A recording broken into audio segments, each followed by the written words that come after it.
Assalamualaikum warahmatullahi wabarakatuh. Pada kesempatan kali ini saya akan membahas materi tentang pelajaran dari sejarah Pancasila bagi generasi muda. Dalam materi ini saya akan membahas tentang proses lahirnya Pancasila, mulai dari BPUPK, Piagam Jakarta, hingga PPKI, serta pelajaran yang bisa diambil oleh generasi muda saat ini. Sebelum membahas lebih jauh, kita perlu memahami bahwa Pancasila tidak lahir secara langsung begitu saja. Pancasila lahir melalui proses yang panjang dan penuh pertimbangan dari para pendiri bangsa. Pada saat itu, Indonesia memiliki banyak perbedaan, baik dari suku, agama, budaya, maupun bahasa. Karena itulah, para tokoh bangsa berpikir bahwa Indonesia membutuhkan dasar negara yang mampu mempersatukan seluruh rakyat Indonesia. Dari proses diskusi dan musyawarah, para tokoh inilah akhirnya lahir Pancasila sebagai dasar negara Indonesia. BPUPKI dibentuk pada tanggal 29 April 1945 dengan tujuan mempersiapkan kemerdekaan Indonesia, termasuk merumuskan dasar negara.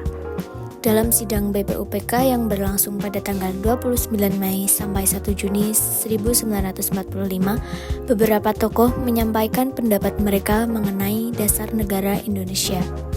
Tokoh-tokoh tersebut antara lain Muhammad Yamin, Supomo, dan Insinyur Soekarno. Kemudian pada tanggal 1 Juni 1945, Insinyur Soekarno memperkenalkan istilah Pancasila yang akhirnya digunakan sebagai dasar negara Indonesia sampai sekarang. Setelah sidang BPUPK selesai, dibentuk Panitia 9 yang bertugas menyusun rumusan dasar negara. Hasil dari panitia ini adalah Piagam Jakarta yang disahkan pada tanggal 22 Juni 1945. Piagam Jakarta menjadi salah satu peristiwa penting dalam sejarah lahirnya Pancasila, karena isi pembukaannya menjadi dasar dari pembukaan Undang-Undang Dasar 1945.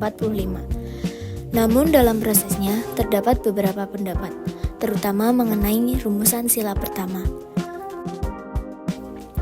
Setelah Indonesia merdeka pada tanggal 17 Agustus 1945, PPKI mengadakan sidang pada tanggal 18 Agustus 1945.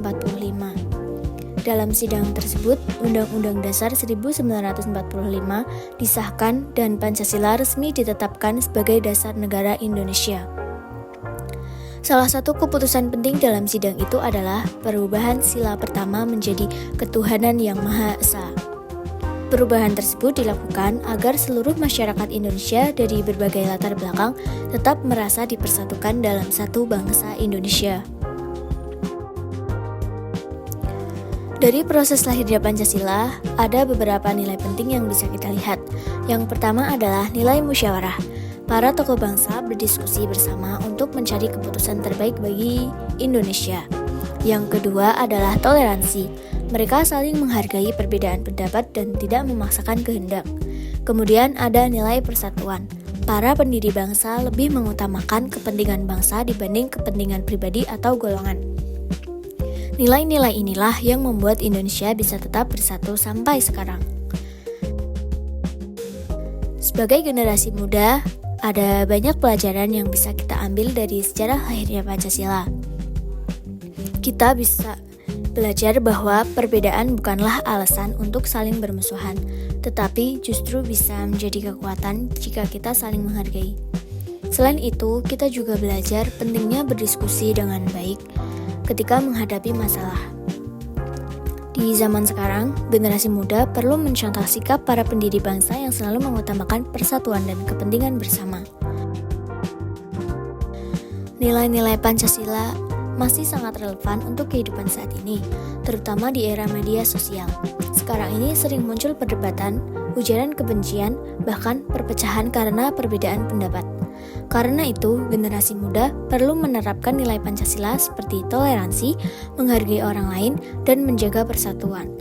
Selain itu, kita juga harus lebih bijak dalam menggunakan media sosial dan tidak mudah percaya pada informasi yang belum jelas kebenarannya. Sebagai generasi muda, kita memiliki tanggung jawab untuk menjaga dan menerapkan nilai-nilai Pancasila dalam kehidupan sehari-hari, agar persatuan Indonesia tetap terjaga. Sekian dari saya, terima kasih atas perhatiannya. Wassalamualaikum warahmatullahi wabarakatuh.